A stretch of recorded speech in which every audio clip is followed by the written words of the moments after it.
Hi, this is part two of what it means to be a teen witch. And I just want to share with you guys, I felt very, very drawn to share these videos. I was always on a spiritual path, but didn't quite understand what kind of path I was on until I was around 20 and didn't feel like I really owned who I was until I was in my 30s. So for me, my intention is to help all of you who start so young to help you find this path, to get yourself rooted and grounded into a spirituality that cannot be measured, that is a true gift from source, from where we are from. So I just want to make sure you guys understand that's my intention within these videos. It's just to help the youth find their way if they feel they are drawn to this path. Now, I wanted to talk about the youth that is drawn to this path. Um, those of you born in the 1980s and 1990s, and even in the new millennium of the 2000s, you guys are the indigo children, the ones who are stronger on a spiritual level. I'm going to use autism really quickly. And I know it can be kind of a racy word to use, but so is witch, so go figure. Um, I have an autistic son, and he is 7, and he is so connected to Source. And he remembers his past life, the most recent life that he had before he came here. At 7, he remembers this. Actually, at 6, he remembered this, and he shared it. And he does not feel comfortable talking about it necessarily. It makes him feel awkward, but he did tell me in a very truth moment about how he died and how he got stuck in my stomach, as he puts it. He's an indigo child, just like many of you. What does that mean? It means that you are more spiritual and more open minded and more connected to Source than the average being out there. I, at 40 years old, am amongst the few that are connected. Your age group, your generations are so connected that there are more of you than there are of those who are not. That is amazing. That is amazing. The second thing I'm going to have you guys do is look at spirituality versus religion. I want you to do your homework. What is religion? And what is spirituality? If you think you know from your heart and you just want to journal that, I encourage you to do so. But I want you to take a moment and I want you to speak to spirituality and religion.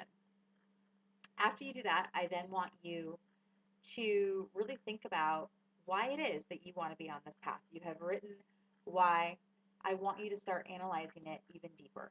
I want you to take the top 3 reasons why you want to be on this path. And I want you to find the core root of why that is. Is it because your soul is hungry for knowledge? Is it because your heart longs to be connected to Source? I really want you to stop and think about that. And I know Source sounds like a really weird word, so let me just say it's where we come from. That's Source. I just call it Source because it's an easy generic term and there is no name or deity attached to it, so I keep it real simple and generic because we all have our own that we feel comfortable connected to and more connected to. So that is my way of keeping it like a generic term. So Source, okay, where we come from, our source, okay? Um, so I want you to go ahead and talk about the difference between spirituality and religion. I want you to look at your top 3 reasons why you want to be on this path and why you feel that is. Why are those 3 things so important to you? I'm going to guess that many of you are going to find that it is just because it's who you are. It is what you connect with more than any other religion or spiritual program out there. So, find why. But I guarantee you that many of you will come to that conclusion. I also want you to talk in your journal a little bit about you. Who are you? You may be 13, 16, you may be 19. And you need to tell your story. If I was going to go see a movie about you and I went to go see the trailer or I watched the trailer about your movie, what would that trailer tell me? So think about a short, condensed version of your life. What is it about you? What is your story? Where do you come from? What makes you happy? What makes you sad?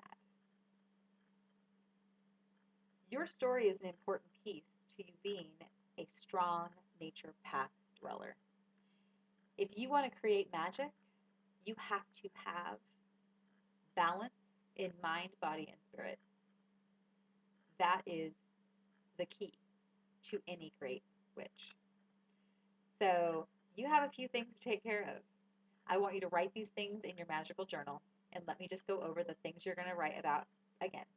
You're going to talk about spirituality versus religion and just your understanding or your research about it and what you learned.